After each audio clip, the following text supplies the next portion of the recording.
Dame el pase.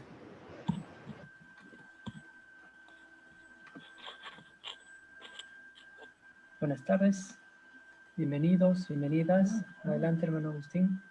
Ok. Buenas tardes, amigos, amigas, público oyente. Disculpen por la demora, pero son problemas de la tecnología.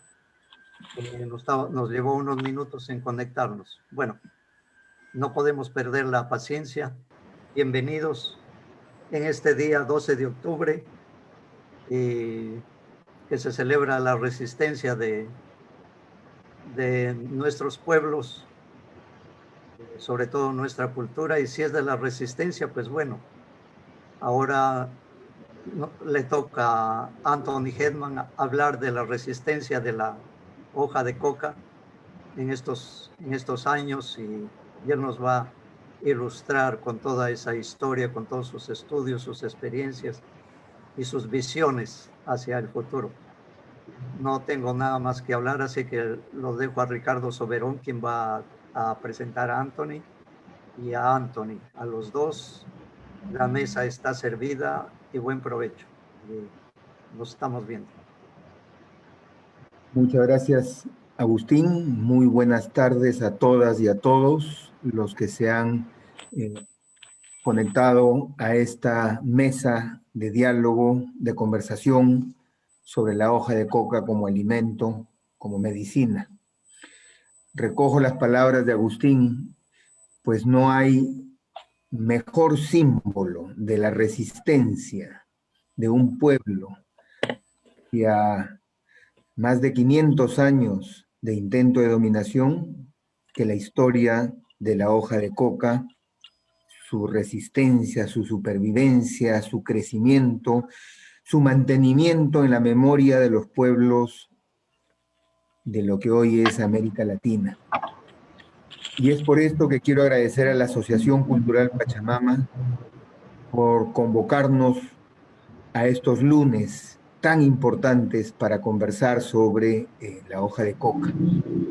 Qué mejor oportunidad de poder invitar y escuchar a Anthony Hedman, amigo a quien conocí allá por el año de 1989 en una primera reunión que se hizo por la Comisión Andina de Juristas, que vinculó a un grupo de conocedores de la hoja de coca, y donde Anthony por primera vez tuve la oportunidad de escuchar los trabajos que había realizado en la década de los 70 en la zona del Cauca, de la cual surgió un texto fundacional, diría yo, tanto como lo fue en su momento en 1901 el trabajo de Mortimer, los trabajos de Fernando, hasta que aparece Mamacoca. Un texto que se ha mantenido a lo largo del tiempo actual, se ha mantenido y ha resistido los intentos de la prensa, de los extirpadores de idolatría, que han intentado acallar la voz de la hoja de coca, del arbusto, de la cultura. Y en ese sentido, mis saludos a Anthony por esa resistencia personal, profesional y seriamente académica para poder mantener desde una mirada antropológica, etnobotánica, la importancia de la hoja de coca en nuestra vida cotidiana. Así que sin más, yo quiero agradecer nuevamente a todos y todos los que están escuchando este espacio y darle la palabra a Anthony. Una vez que Anthony culmine su presentación, vamos a hacer una estructura que nos permita recoger las preguntas del público que está participando del espacio y darle a Anthony el tiempo para que pueda procesar sus respuestas. Anthony, muy buenas tardes y bienvenido a este conversatorio. Gracias.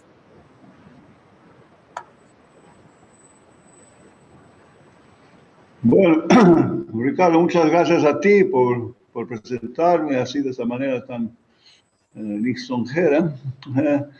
Y bueno, quería aprovechar un poco el momento en que estamos. Es un poco oportuno, inclusive, que recientemente se ha hecho público el estudio de INEI de vida sobre el uso tradicional de la hoja de coca, que se hizo, si no me equivoco, el año pasado y que ha demorado casi un año en ser publicado, ¿no?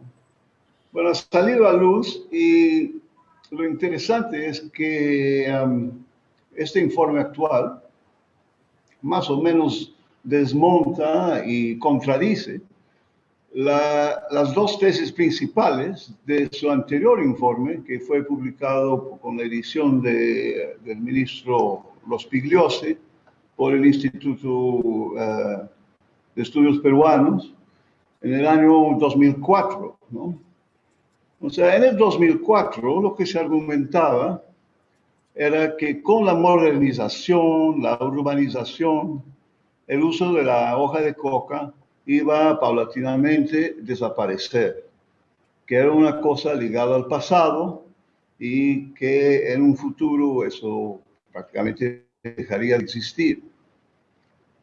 Junto con esa tesis venía la idea de que el uso de la coca era una cosa esencialmente serrana, indígena, campesina, que era ligado a la pobreza, al atraso y todas estas cosas, ¿no?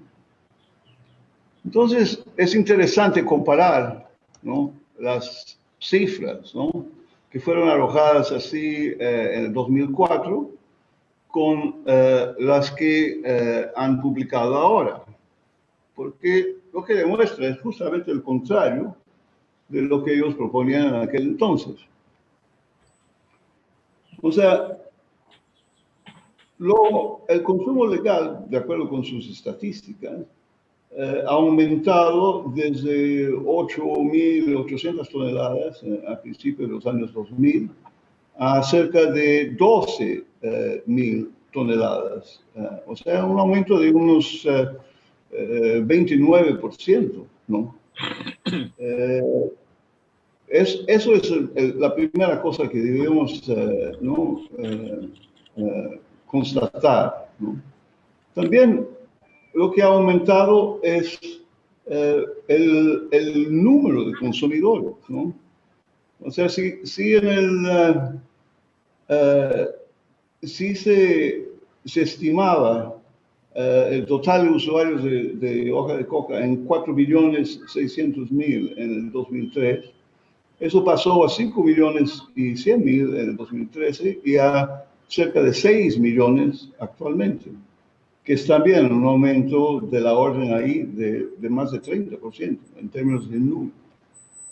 Y el tercer dato que hay que resaltar, y esta vez la más interesante, es que lo que ellos llamaban usos industriales, o sea, usos de la hoja que no fueron el chachado tradicional, ¿no?, que en el 2004 ellos decían que eran otros usos, y lo cito, insignificantes, ¿no? Eran cuestión de 415 toneladas en el 2003, ¿no? Eso incluye mates de coca, harinas de coca, o sea, todos los otros usos que son de la hoja, pero no son el chacado tradicional, ¿no? Estos han triplicado ahora, de 415 toneladas a más de 1.200 toneladas. Entonces, eso indica que lo que nosotros hemos estado proponiendo, que eran nuevos usos de la hoja de coca, nuevos usos industriales, nuevos usos medicinales, efectivamente está empezando a ocurrir, ¿no? Y que el perfil social de estos consumidores, y eso es también importante, no es el perfil indígena, serrano, pobre, ¿no? Al contrario, en el área urbana, sus mismas cifras muestran que 37.5% de los consumidores tienen educación superior y que otros 35.5% tienen educación secundaria. O sea, lo que está mostrando es que lo que nosotros hemos promovido a través de los foros, etcétera, está realmente empezando a ocurrir en la realidad. O sea, la gente está empezando a consumir coca de mil maneras y en contextos sociales que no existían antes, ¿no?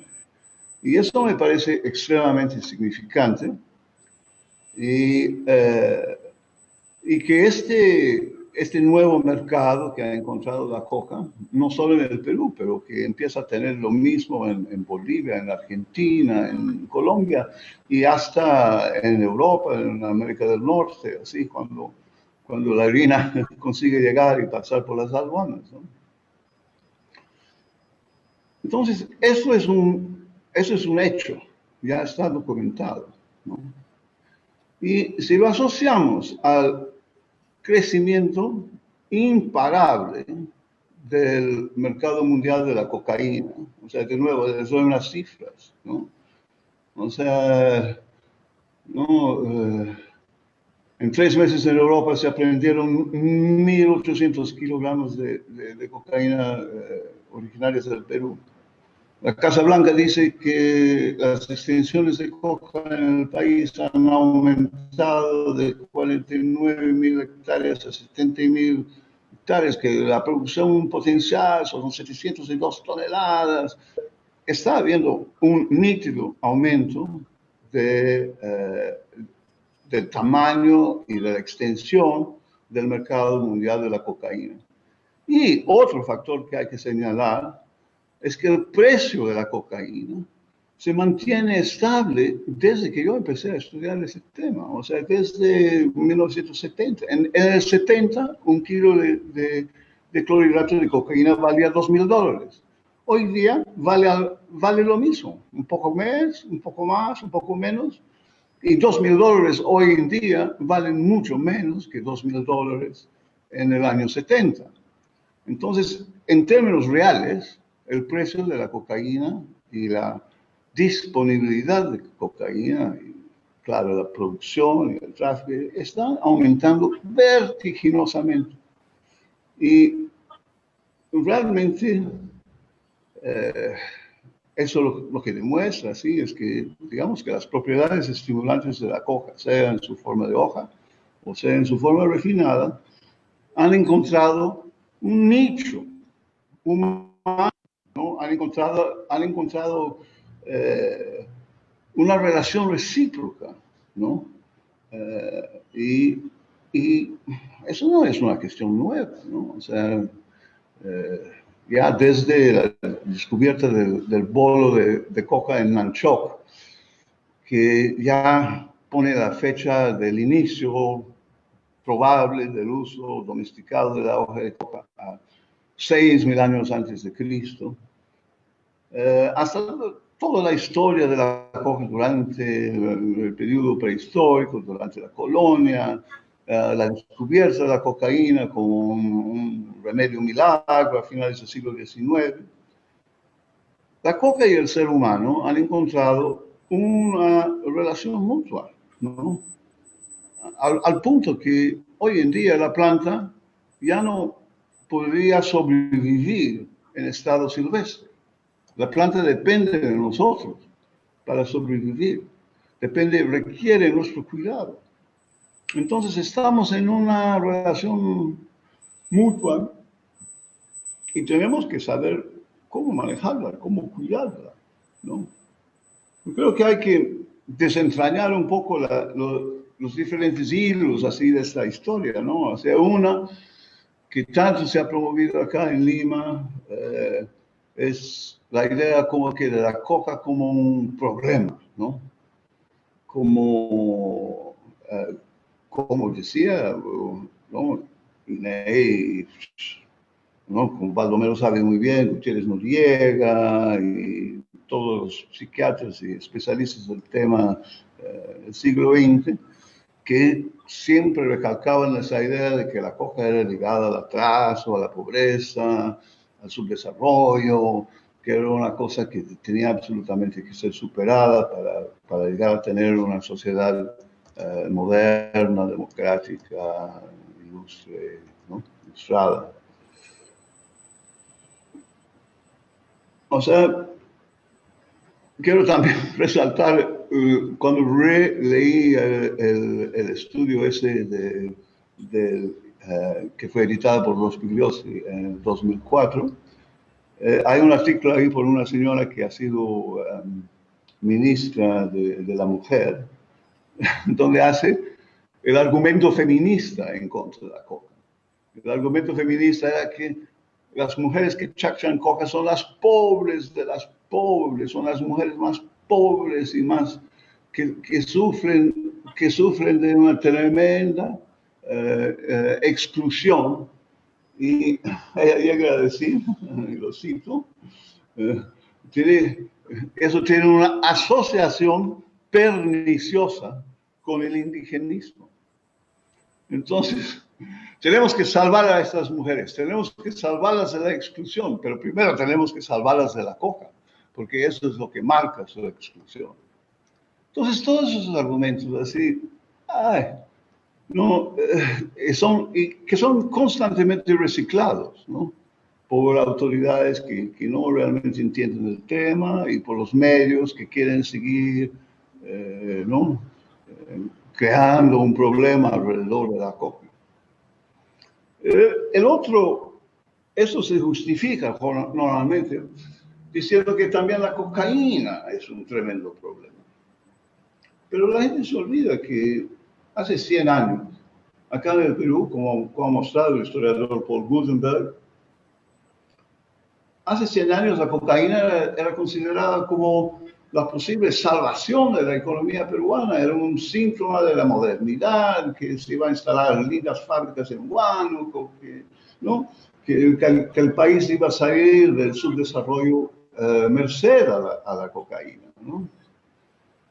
¿Y qué es lo que pasó con eso? O sea, la cocaína era usada en 1000 remedios, ¿no? Al parecer sin grandes problemas, ¿no? Lo que ocurrió fue que los Estados Unidos, por una serie de razones comerciales y estratégicas, ¿no? Produjo como una ideología de que la cocaína era el fin del mundo, que era una obra del diablo, que iba a acabar con toda la vida civilizada en el planeta, que era, ¿no? Un mal absoluto. Y como resultado de eso, como seguramente Baldomero ya ha contado, hubo todo ese proceso en las Naciones Unidas, en la OMS, donde llegamos finalmente a la Convención Única del 61, donde la coca fue condenada. Pero los estudios que se han hecho, que yo conozco, en el último par de décadas, ¿no? De Fernandes en Brasil, de Peter Cohen en Ámsterdam, de Aurelio Díaz en Barcelona, de Russell Newcomb en Liverpool, todos demuestran que la cocaína no es este gran problema que todo el mundo pinta. Que hay ciertos consumidores que tienen a veces relaciones problemáticas, pero que el 95% de los consumidores no llegan a tener mayores problemas con sus consumos. Y sus consumos son más bien eventuales y no problemáticos. Entonces, ¿para qué se está armando toda esa guerra de fumigación y de, no? Para prevenir un problema relativamente menor en términos de los problemas que está enfrentando el planeta en este momento, ¿no? Bueno, eso es, como digo, mi carreta, ¿no? No en defensa de la cocaína, pero de tratar de desmistificar esa idea de que la cocaína es una sustancia tan terriblemente maléfica, ¿no? La mata que mata, como dice la propaganda gubernamental colombiana, ¿no? Sino, ¿no? Como estamos diciendo con esa serie de encuentros, la coca es base de alimento y de medicina, un estimulante muy utilizable en varios contextos y que hay que pensar en cómo domesticarla y cómo convivir con ella.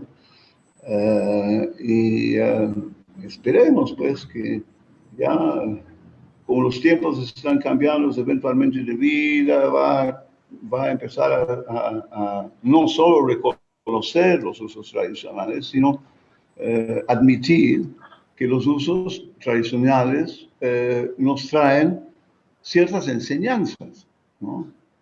Entonces ahora pues quiero enumerar un poco lo que a mi ver son las enseñanzas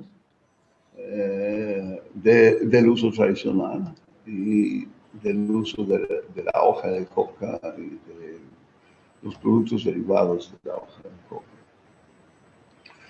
Creo que primero, la primera enseñanza es de orden, digamos, estrictamente práctica o farmacológica, ¿no? Que la hoja contiene mucho más que la sola cocaína. Tiene otros alcaloides, tiene vitaminas, tiene minerales, especialmente el calcio, que ha sido resaltado por muchos autores, en una forma bioabsorbible, que es especialmente útil en la tercera edad a la cual he llegado yo y a la que vamos a llegar todos, ¿no? Pero más aún que los otros ingredientes de la hoja de coca, es también una lección práctica en términos de la propia absorción de la cocaína, del principal alcaloide, ¿no? Cuando uno chacha, uno absorbe cocaína, pero lentamente, sostenidamente, y de una manera controlable por la adición de gipta o de dejar de adicionar gipta. Si uno siente que está adormeciendo mucho la boca, entonces uno va un poco más ligero con la gipta, ¿no? Entonces digamos, aprendizaje práctico que permite el estímulo deseado, pero sin zonas de subida y bajada y de resaca y todo que son producidos por la cocaína refinada.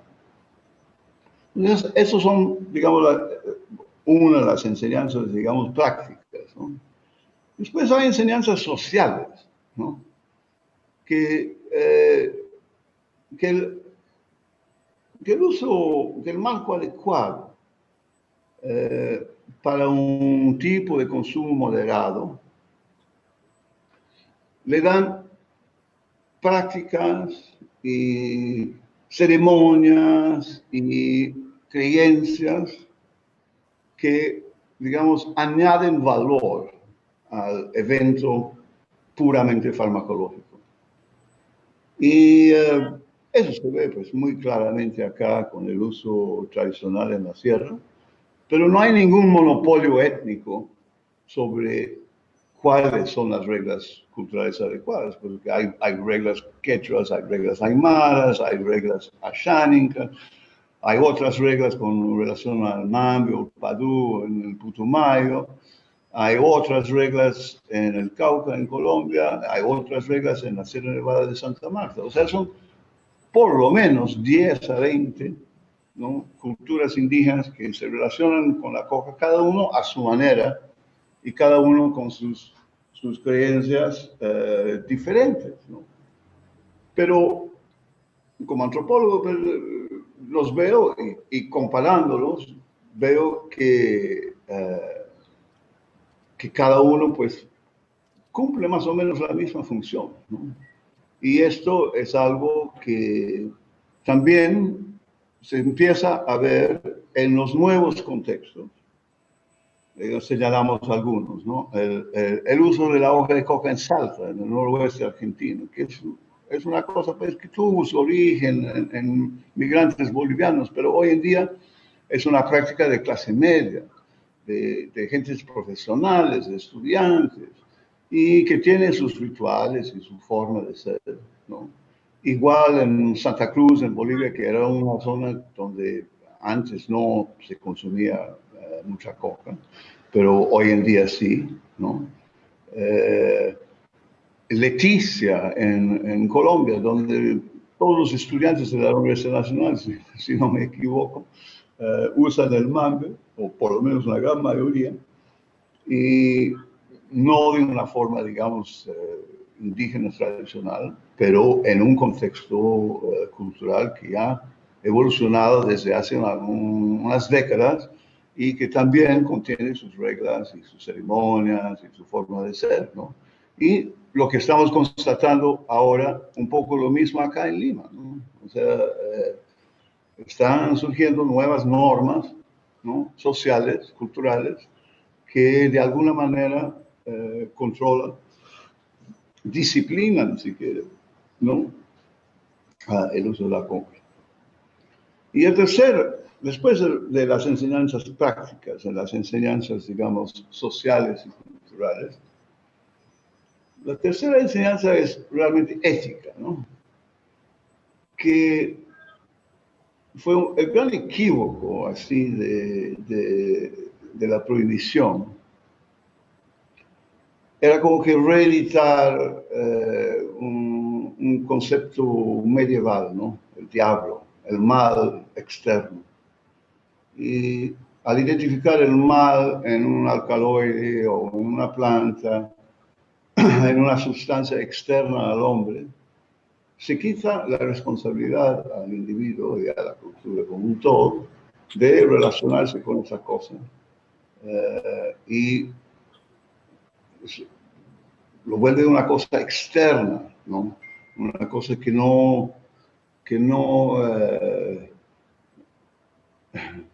que actúa con su propia maldad, ¿no? Y que del cual somos víctimas, del cual no podemos protegernos, que una vez que hemos tocado la cocaína ya somos esclavos para el resto de la vida, etcétera, etcétera, ¿no? Entonces, esa idea realmente, ¿no? Como digo, es una reedición así de una casa de las brujas, una inquisición, así como Baldomero había señalado, ¿no? Una idolatría, ¿no? Y creo que tenemos que entender que si hay un problema de relación con la coca, ¿no? Y con la cocaína, ¿no? El problema es nuestro. El problema no está en la planta. El problema está en nosotros porque, bueno, la volvimos mercadería, lo maltratamos, no lo tratamos con respeto y lo hemos maltratado al punto en que reacciona. O sea, un caso preciso es con todas las fumigaciones de la coca que ha habido en el Putumayo en los últimos 20 años, ha surgido una variedad de coca que le llaman la boliviana negra, que es resistente al glifosato. O sea, la propia planta ha encontrado su forma de resistir a la fumigación. Entonces, tenemos que restablecer, entonces, en términos éticos, ¿no? un diálogo, un relacionamiento recíproco.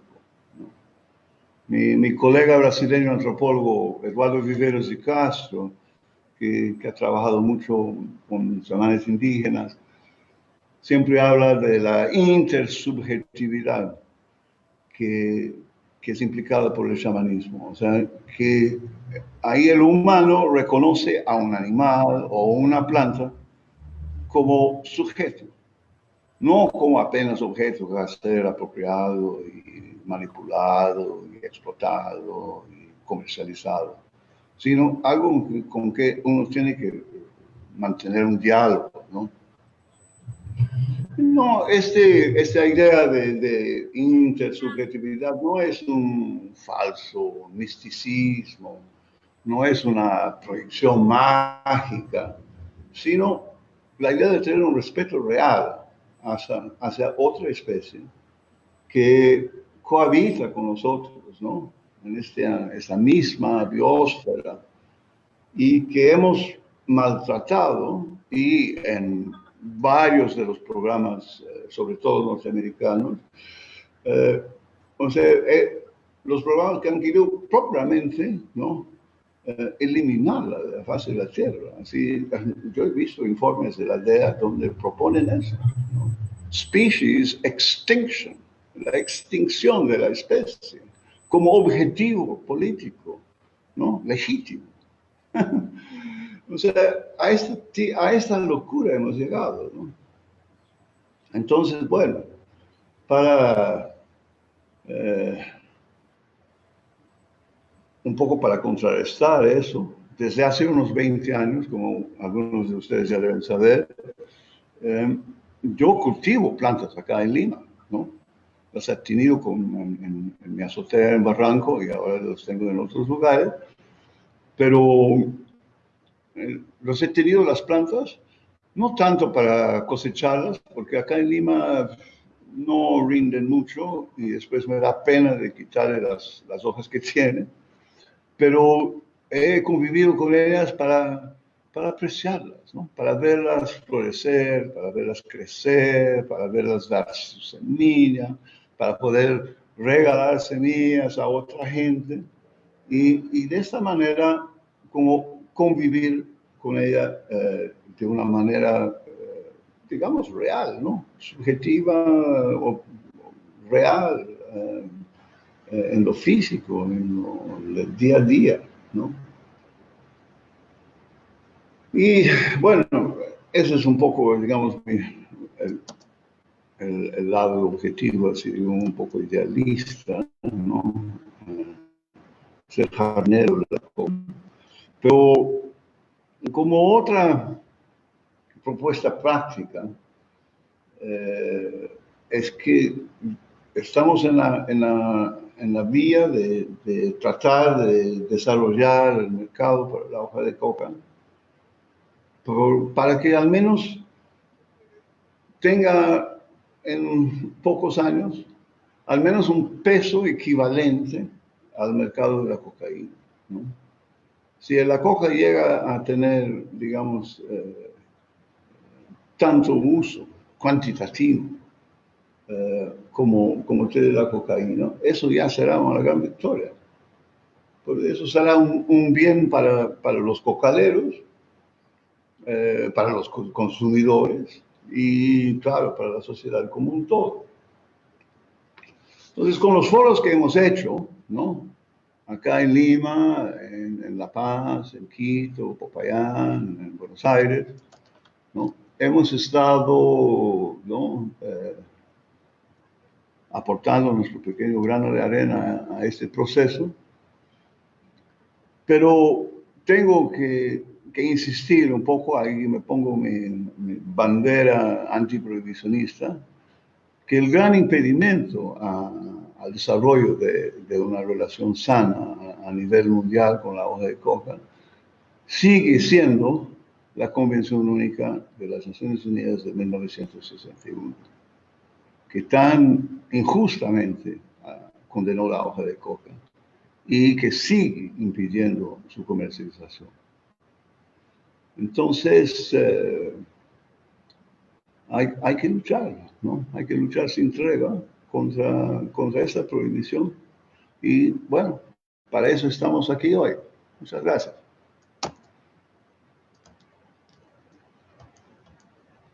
Muchas gracias, Anthony, por tu presentación, tu estructura presentada. Ya tenemos los primeros comentarios, las primeras preguntas, pero hay uno con el cual me gustaría empezar. Tiene que ver con algo que señalaste. Este estudio de DeVida y el INEI, versión 2019, tiene un hallazgo que es muy importante, el de los usos industriales. Esto no había ocurrido así. La política del Estado peruano en los últimos 50 años sobre la hoja de coca era ambidiestra. Por un lado, aceptar a regañadientes, pero aceptar el uso tradicional, y por el otro, cumplir fielmente los tratados internacionales, erradicar y, si es posible, reducir a su mínima expresión los usos, cualquiera que estos sean. El estudio del 2013 de DeVida y INEI demostró que no solamente no iban reduciéndose el universo de usuarios, sino que se expandía. Pero el estudio del 2019 dice algo muchísimo más importante aún, y es que se incrementan los usos no tradicionales, lo cual significa que el uso de la coca en cualquiera de sus formas es algo vivo, es algo efervescente, en evolución, y que ha resistido mejor que nadie los embates del prohibicionismo. Ese es el primer comentario en lo personal, y ahora paso a dar lectura a algunos entre comentarios y preguntas, Anthony, para tu respuesta, ¿no? Para empezar, saludos de participantes desde España, desde el Cusco, de la Convención, Ecuador. La primera pregunta es, ¿la industrialización de la hoja de coca ayudará a las comunidades indígenas? Voy a leer el segundo comentario para que lo tomes en consideración. Si esta relación hombre-planta fuera con un enfoque holístico, quizá no sería tan penalizada y estigmatizada. Y es que lo que es cuando se trata de una de las partes de la planta, la hoja, por su contenido de alcaloides, en general es valiosa como planta, sus frutos, tallos, raíz, hojas, flores, los que pueden ser aprovechados en múltiples usos. Por favor, a todos los que están conectados los invito a lanzar preguntas, comentarios para poder hacérselos llegar a Anthony. Entonces, para que vayas contestando, Anthony, por favor. Ya. Tengo cierta dificultad. ¿Me están escuchando? Sí, perfecto. Ya, ok. Bueno, ya, la cuestión de comunidades indígenas, eso depende mucho de la zona, ¿no? Porque a la verdad, muy pocas comunidades indígenas, en la selva particularmente, pero también en el Cauca y en la Sierra Nevada de Santa Marta, producen realmente un gran excedente de hoja de coca. Por lo general, las comunidades indígenas producen cantidades de coca que sirven para su propio consumo y eventualmente, bueno, en el caso colombiano sí hay una pequeña empresa basada en calderas, en tierra adentro, que sí produce algunos mates de coca y algunos productos, y quiso producir, ¿te acuerdas? La gaseosa, la Coca Sec, que tuvo problemas legales porque, ¿no?, le acusaron de utilizar mal la palabra coca, etc., ¿no? Pero en general, las comunidades indígenas no son grandes productoras, ¿no? La gente que es productora de coca en gran escala, empezando en el Cauca, son campesinos, mestizos, castellano hablantes, que no viven propiamente en resguardos indígenas, ¿no? Y es un poco el mismo caso acá, o sea, la gran producción de hoja de coca acá, o en Bolivia también, ¿no?, está en zonas de colonización y no propiamente en las áreas indígenas tradicionales. Eso se debe a varios factores, ¿no? Se debe primero al hecho de que grupos indígenas, sobre todo en la selva, están poco articulados, digamos, con las economías nacionales, mundiales, ¿no? Y viven más bien una economía de autosubsistencia, ¿no? Entonces no hay un gran interés en producir algo para la venta, ¿no? Eso por un lado. Por otro lado, en lugares como el Cauca, cuando empezaron las campañas anti-coca, como las autoridades sabían que había pequeñas plantaciones de coca dentro de las áreas indígenas, y como muchas de esas autoridades estaban corruptas y ligadas al narcotráfico y querían desviar la atención de las zonas donde realmente se estaba produciendo coca en mayores cantidades, muchas de las primeras campañas fueron dirigidas precisamente contra los resguardos indígenas, como era un blanco, ¿no?, identificable y fácil de justificar. Y eso les dio, pues, a la gente, sobre todo en la zona donde yo trabajé, en Tierra Adentro, le dio un cierto, bueno, ¿no?, les llevó a tener un cierto cuidado, ¿no?, en no ofrecerse como blancos de las campañas de erradicación. Entonces, esos dos factores explican por qué hasta hoy las comunidades indígenas no han sido las grandes beneficiadas por el aumento de la comercialización de la hoja de coca. Pero eso no quiere decir que en el futuro, eso sí podría, como muestra el proyecto en Calderas, y como muestra, ¿no?, un proyecto también pequeño, pero que está teniendo cierto éxito en el Putumayo, hay posibilidades de que si el mercado fuera legal y abierto, hay posibilidades que esas comunidades sí podrían volverse productores, no a gran escala, pero productores de un producto orgánico preparado de forma tradicional, que tendría un mercado específico, tal vez no un mercado enorme, pero y eso sí podría volverse una fuente de ingresos más o menos importante para esas comunidades. ¿Sí? Ahora, con relación a la otra pregunta, que era, no sé si lo entendí realmente muy bien. Sí, o sea, un uso parcial, ¿no?, de uno de los elementos de la planta y no del conjunto de la misma. Ya. Bueno, la cosa es que el resto de la planta es mayormente madera y fibra, ¿no? Y me acuerdo haber visto, sí, un análisis que se hizo, creo que en los años 70, así, analizando todas las diferentes partes de la planta, y efectivamente la raíz o la semilla no contienen mucha cocaína para empezar, y no sé si contendrán otras propiedades, es posible, pero básicamente la coca siempre ha sido cultivada para usar sus hojas, ¿no? Y dudo que se encuentre, ¿no? Las flores son muy chiquitas,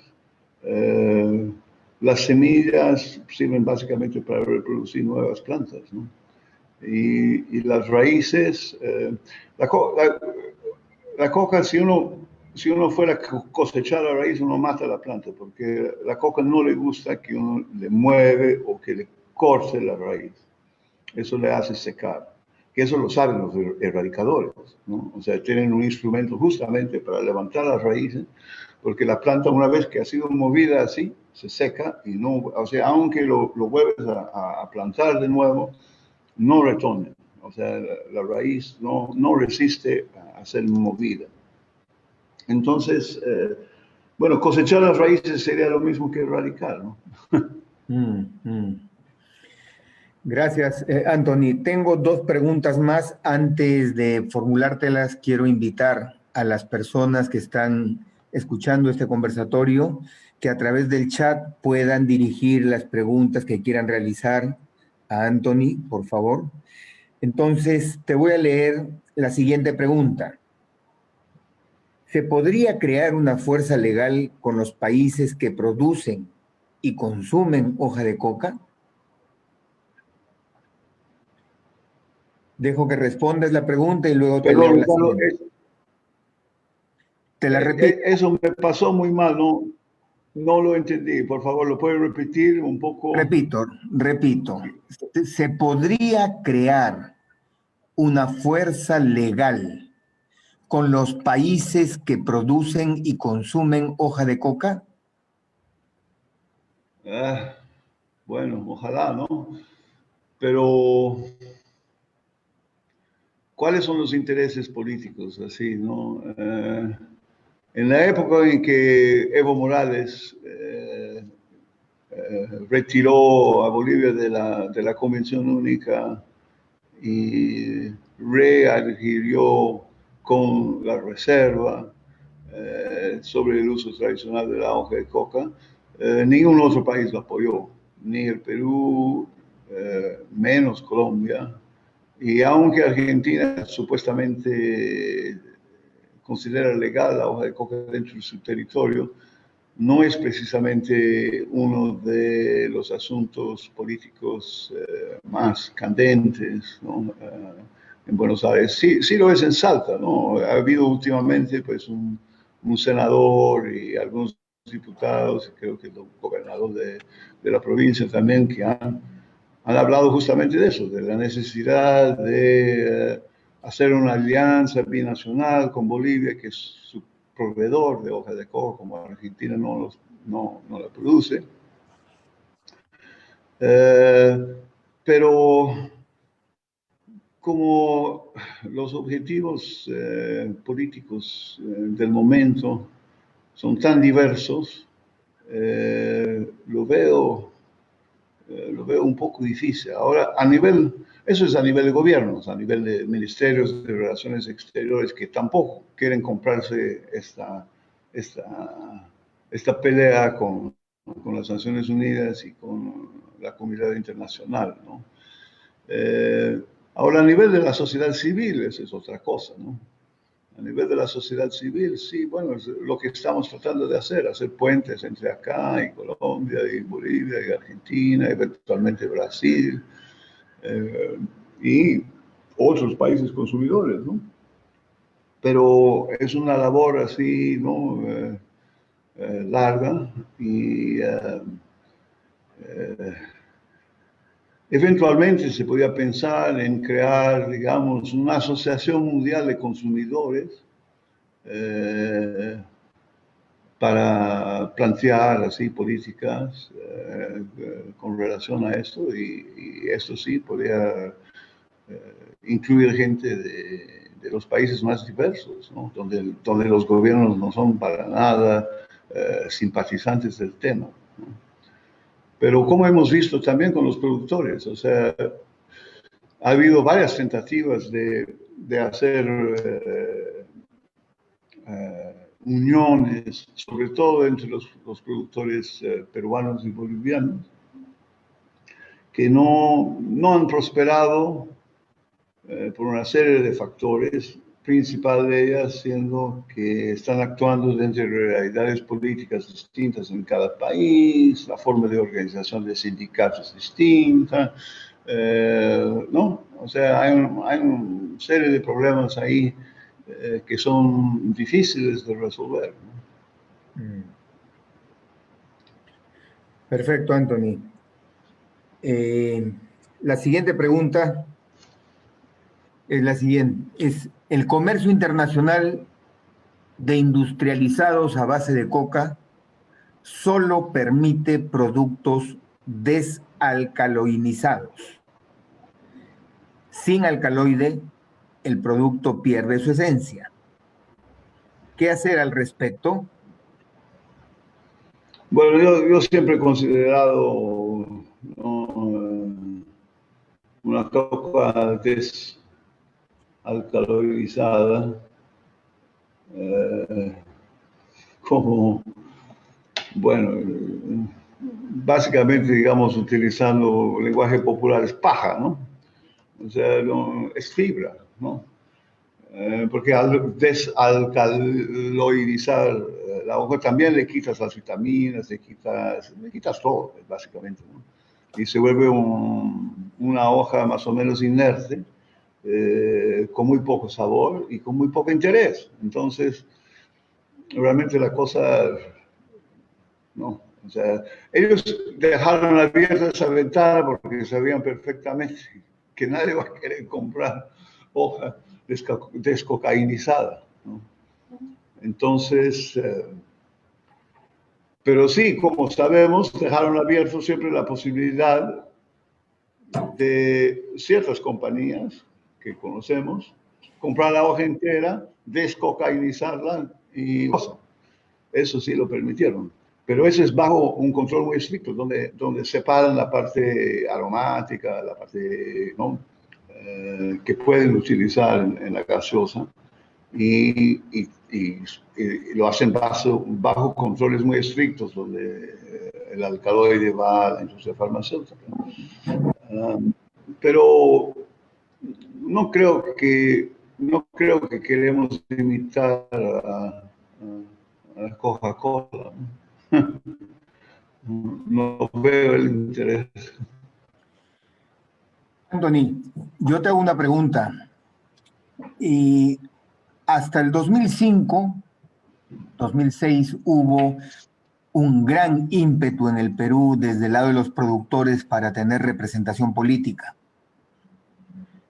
Por otro lado, luego vino la gran ola de la reforma de las políticas mundiales sobre drogas en general, que tuvo pues sus mejores escenarios en Uruguay, en Costa Rica, de alguna manera en Colombia, de alguna manera en Ecuador, pequeños avances, y el caso boliviano. Al 2020 encontramos una situación compleja. Por un lado, han desaparecido las representaciones políticas que abordan el tema de la hoja de coca. Y por el otro lado, tenemos esta situación contradictoria en que las cifras hablan mejor de la coca que los discursos políticos.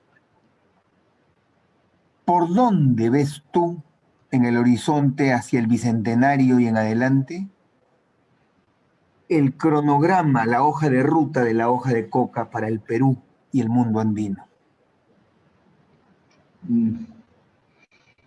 Hay que admitir que el momento político no es particularmente favorable, ¿no? Como bien señalaste,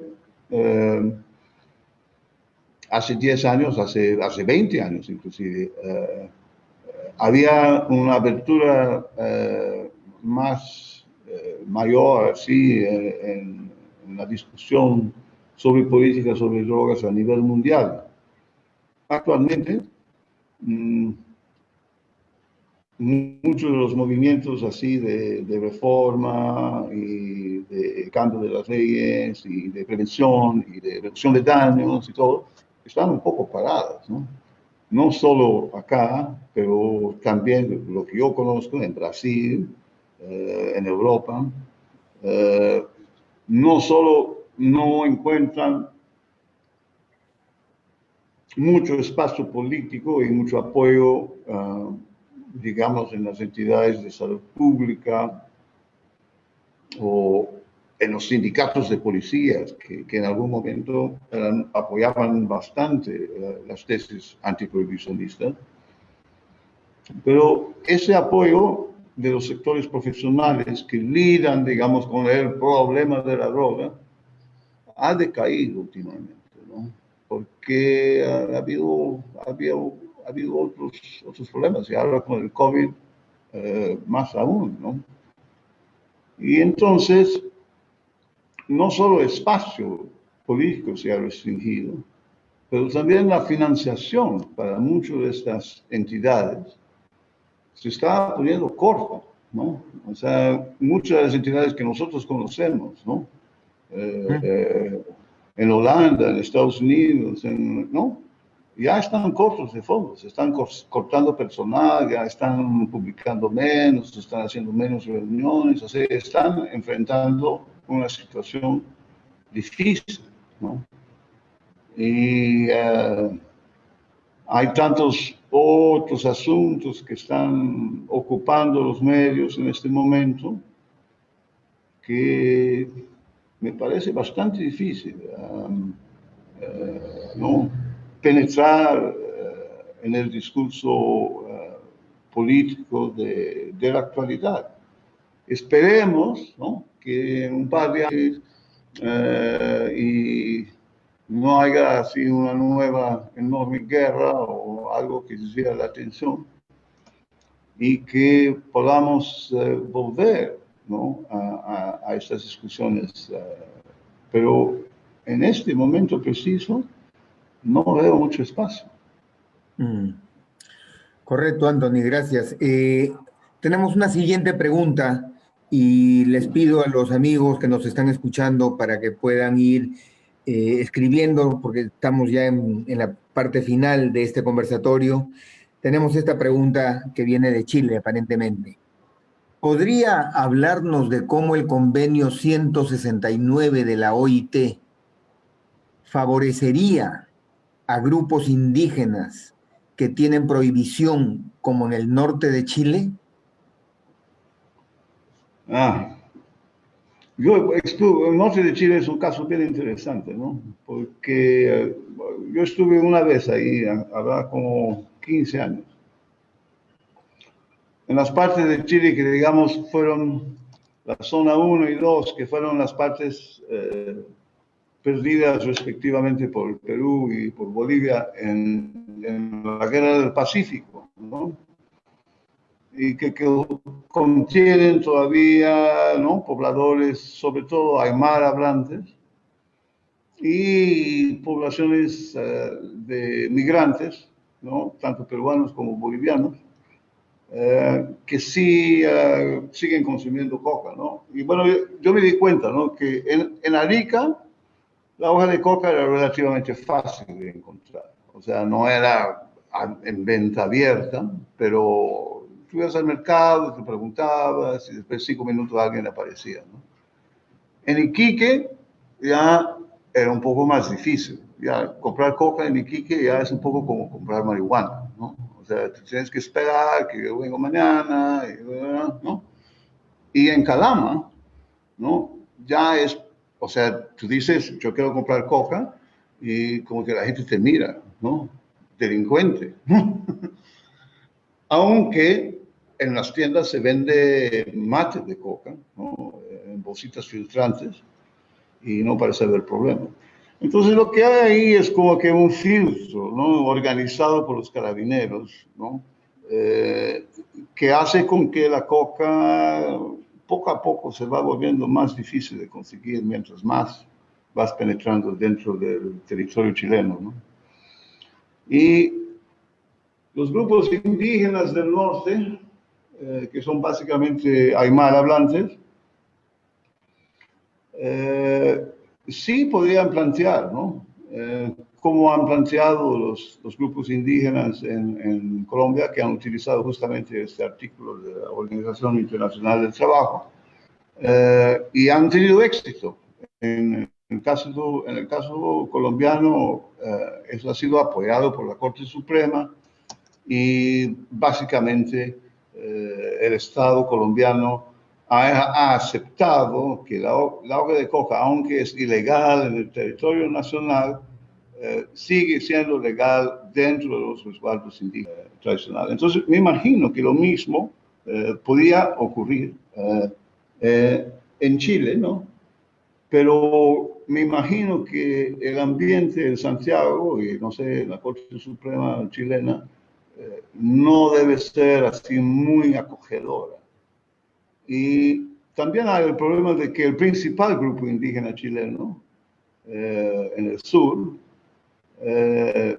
no son usuarios tradicionales de la hoja de coca. Entonces, digamos, el movimiento indígena fuerte chileno no tiene la coca particularmente como bandera, aunque hubo un representante que vino a nuestra reunión, no sé si te acuerdas, en Buenos Aires, Sí. y se llevó semillas, pero se llevó semillas para Valdivia, y el clima de Valdivia no es precisamente, ¿no?, Seco. el clima que...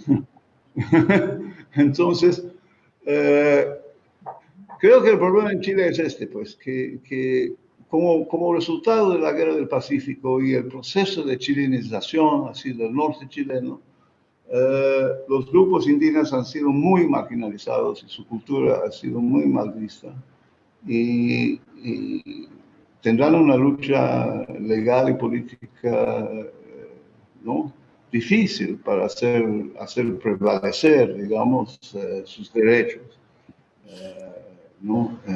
En Santiago. Correcto, Anthony. Tenemos una última pregunta en la sesión del día de hoy. Te agradezco de antemano la paciencia. En este tiempo de pandemia y crisis, ¿quién está haciendo estudios científicos sobre la coca como alimento nutricional y medicinal? Eso que yo sepa, estaban haciendo, sí, ¿quién fue?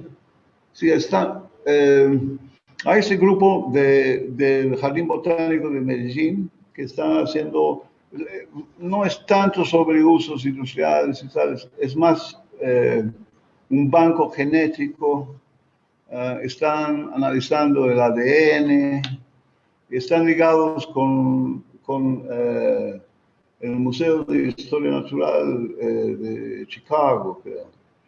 Pero bueno, su interés es un poco más así, desentrañar la historia botánica, cómo se separaron las dos especies, las distintas variedades de coca, y no tanto no dirigido a encontrar nuevos usos medicinales y nutricionales, ¿no? Entonces, yo diría que fuera los trabajos un poco informales que se hacen aquí en Lima y un poco en La Paz también, no hay un gran esfuerzo científico en este sentido en este momento, ¿no? Pues bien, siendo las 6:20 de la tarde y habiendo agotado las preguntas que ha lanzado el público, en primer lugar quiero agradecerte, Anthony, por la oportunidad de hacer esta presentación, de responder a las preguntas, y a ustedes, amigas y amigos, agradecerles su atención e invitarlos a estos lunes de diálogo, a estos conversatorios que lanza la Asociación Cultural Pachamama sobre la hoja de coca como alimento y como medicina. Así que estén atentos para una próxima convocatoria. Yo quiero agradecerle a Agustín y a la asociación por haberme pedido la oportunidad de acompañar a Anthony. Así que, sin más, quiero agradecerte, Anthony, y darte un fuerte abrazo. Y a cada uno de ustedes desearles lo mejor. Cuídense y estamos en contacto. Muy buenos días, muy buenas tardes. Sí, señor. Cuídate. Muchísimas gracias. Hermano Agustín. A ver, bueno, a todos ustedes, a Ricardo y a Anthony, agradecerles profundo y infinitamente por estos minutos de ilustrarnos sobre nuestra hoja de coca. Y bueno, como dije al comenzar, esto es la resistencia. Vamos a seguir con esta resistencia y tenemos que despenalizarla, tenemos que industrializarla. Y ahí viene a esa pregunta que hicieron de los estudios científicos. Eso le pertenece a las muchas universidades o pocas que hay que hacen estudios científicos, a los gobiernos de turno, que son los gobiernos de Perú, Bolivia y Colombia, porque eso, la papa caliente está entre los tres países. Entonces, gracias por todo, gracias a los participantes, y sin más, invitarlos nuevamente para el próximo lunes con nuestro amigo y hermano Javier Trigo, quien enfocará específicamente el tema sobre la hoja de coca en la alimentación. Él nos ilustrará si es que a alimentarnos con hoja de coca. Muchísimas gracias y hasta la próxima, y sigamos resistiendo. Gracias a todos ustedes y hasta luego. Chao, Agustín. Gracias. Gracias. Chao, Agustín. Gracias. Gracias. Chao.